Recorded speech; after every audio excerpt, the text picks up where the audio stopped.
Hey guys, sorry I've been a little lax on videos lately. We just had on Tuesday night, my wife and I had our babies, so Liam George is his name, so that's pretty exciting, but we've had a lot going on there. Anyway, a while back, Brandon from the Voodoo Tennessee channel, he said that, he'd like to see a video on growing a plum tree from a seed, or from a pit, so thought I'd get you started here. It's a bit of a process. Takes a month or so to get it going. So we'll do step 1 and 2 today, and when they're ready, we'll bring you back. So Brandon, if you see this one and feel like tagging along, why don't you get a pit growing and let's see whose grows fastest. Could be kind of fun. But anyway, first step, you need a plum.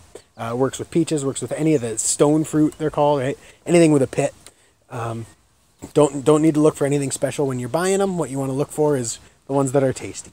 And then have yourself a snack, eat them with dinner, whatever.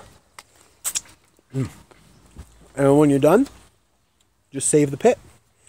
When we get through this, I've got a few more that I've been saving the pits. Then I'll show you step most of the meat off the plums after tasty snack here. You don't need to get all of it because we're going to end up cracking open the pit here anyway. But the big idea is we want to get that little seed out of the hard shell of the pit. Now I've seen and tried several different ways of doing this. I've done some with a hammer where you just smash it and try to get it open.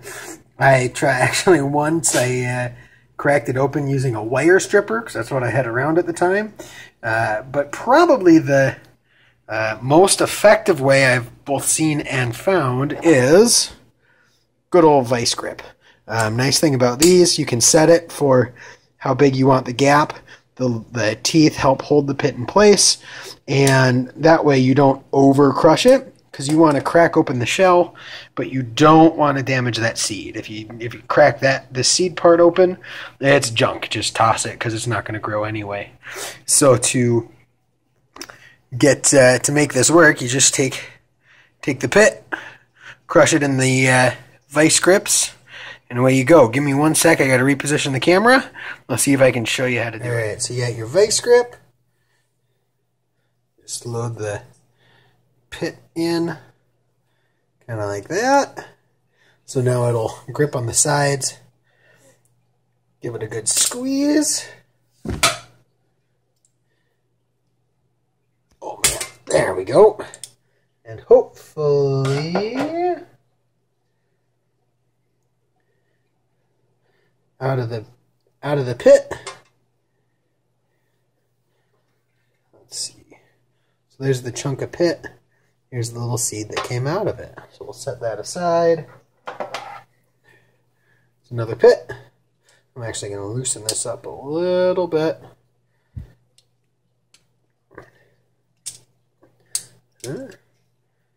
Load in the whole pit. Then you can see why the cat made an appearance there. Then you can see why it doesn't really matter if you get the all the meat off the pit there, because you're not saving any of that anyway. Though the more you get off, the easier it is to kind of load it in here. But it's kind of a pain. It sticks on there pretty good. I've tried kind of scraping it off with a knife or scrubbing it off with a scrub brush, but nothing works great. So if you have any ideas on that, let me know. But give it a squeeze. Cracks. Let's see how we did here. Oh, this looks like an even better one. Oops. Cat's in the way. There, see the different color on this one? Though I see a couple little chunks in here, so we may have crunched this one, but we'll see. We'll see if it'll sprout. So yeah, got a nosy cat. 2 left. I'm going to crush these open. These are out of a black plum just from the grocery store. Crack these open and then I'll show you step number 3. Alright, we're on the last step here. At least, well, okay, the last step for the next month. We need to wrap these up, get them wet, and let them germinate. Now, stone fruit, plums, peaches, those sorts of things, they need a length of time where they're cold and wet in order for the seed to actually germinate. I think it's called a cold stratification, something like that. If you're a plant person, please correct me if I'm wrong. I'd love to learn more. But so they need to be cold and wet at the same time in order for the seed to actually sprout. So we're gonna wrap the seeds up in some wet toilet paper and put it in a plastic bag, and then we're gonna stick it in the fridge. Now it needs to sit for about a month.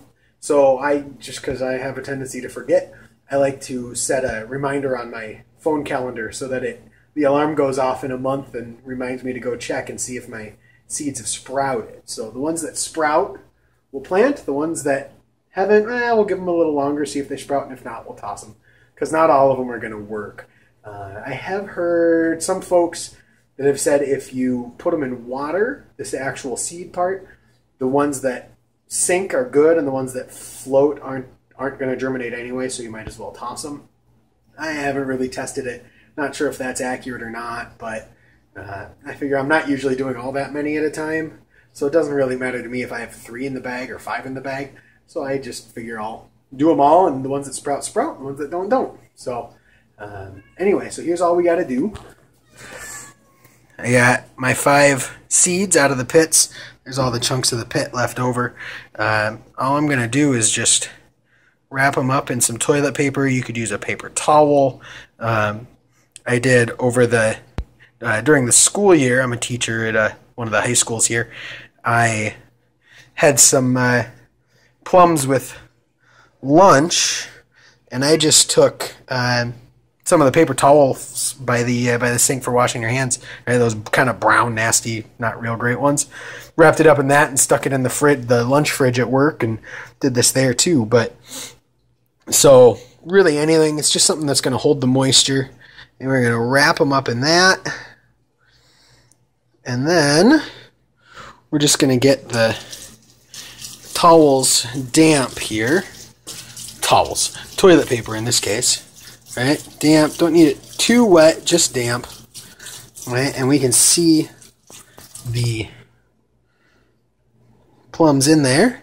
And we're going to take that, stick it in a plastic bag.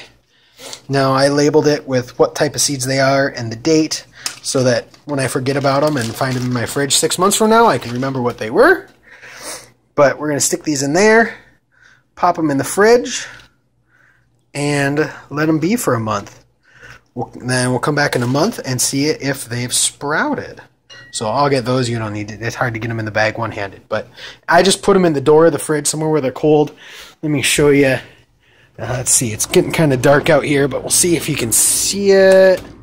No, probably can't. Oh, darn. Anyway, I've got one out on my deck here. Maybe if I turn the light on. Is that any better? Not really. I've got one in a pot on my deck.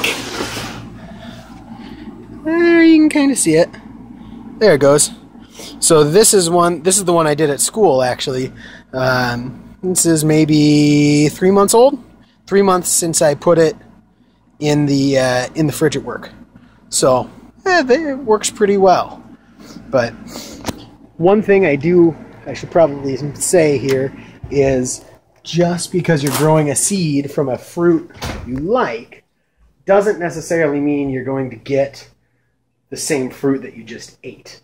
A lot of commercial fruit the plants aren't really grown, well, they're started from seeds, but not really designed to grow from seeds. They splice, what's it called? Grafting, it's called, where they take a piece of a tree that makes fruit that they want, splice that onto a new sapling, so they know they're getting exactly the tree they want. Cats are fighting. So when you grow it from the seed, you're not necessarily going to get a plant that's going to make the same fruit that you just ate. So it's kind of rolling the dice, and there's really no way to tell until the plant matures and you get fruit. It's also possible that you could get a tree out of this that won't even bear fruit at all. It could be sterile.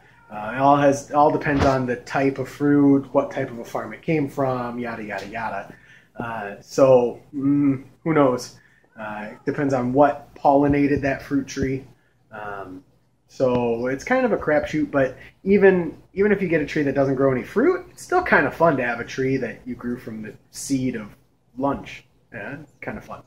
So really, that's all there is to it. We'll come back in a month here or so, but I don't know. I think it'd be kind of fun for if you guys down at the Voodoo Forge, Voodoo, Tennessee, if you guys want to try it. I know you've got some plum trees out in your orchard there. It'd be kind of fun to see how yours goes. So enjoy. Hope this helps. Let me know if you got questions. Otherwise, we'll see you back in about a month on this one, and we'll plant any of them that might have sprouted. Cheers. About a month since I put the seeds in the towel. You see, this is an issue I get pretty often when I do this, is I get mold spots on the paper towel. So if you have any ideas how to prevent that, let me know. I'd be very interested, because sometimes that seems to wreck the seeds. But I looked at them, and you can see there's some sprouts coming out of them. So what I'm going to do is just take these. I got some little planters. These are the ones that our tomato plants came in when we got them this year. And I just put a little piece of paper towel in the bottom so that the extra moisture can drain out, but the dirt will help keep the dirt in. And we'll just fill those with dirt. I'll fill the rest of them here, fill them with dirt, and then we'll pop the seeds in, and I'll show you that. My little starters there. And I just poked a little indentation with my finger. So now you can take one of the seeds, and a little bit of the wet toilet paper on there isn't going to hurt anything. That'll just degrade down. Pop that in there. Careful. We don't want to break the little bits of roots that came off. Cover it up, and I'll add a little bit extra on top here. We'll do that for all of them. Just take and pop it in there. Cover it up a little. Then we'll give these a good drink. And I'll put them out on the deck with the others. When I get them out there, I'll give you all. The 6 plants we just planted. Got them in, give them a good drink and put them in just one of these aluminum pans here with some water in the bottom so that hopefully it'll help keep them from drying out too much. It's pretty hot and muggy here today, which is bad for little things of dirt to dry out, but great for the pineapple that I'm growing. This is one that just came off of the top of a pineapple we had last winter for dinner one night, and just took the top and planted it. And the original top itself here is, I don't know how well that's actually doing, but I'm very excited about the little side growing here. I've actually got a bet going with one of the other teachers that if I can get a pineapple out of that plant, he has to come to school one day dressed up as a giant pineapple. So that'd be fun. That is a little orange tree from the seeds from an orange from lunch that the plant science class at my school, they took them and germinated them and got them growing. So hopefully that continues to grow. And then more to the point of this video, there's the plum plants we just started. There's one I started about a month ago. No, not a month ago. I'm sorry. Probably 3 or 4 months ago.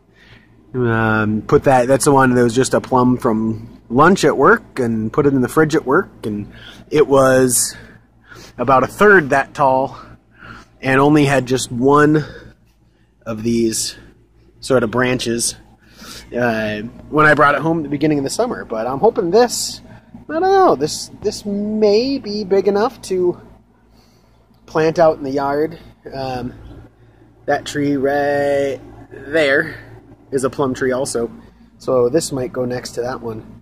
I don't know if I'll plant it this fall yet, or if I'll wait till next spring to get it in the ground either. But either way, we got these in some dirt, and I'll come back in a couple of weeks and see if they sprouted. So cheers.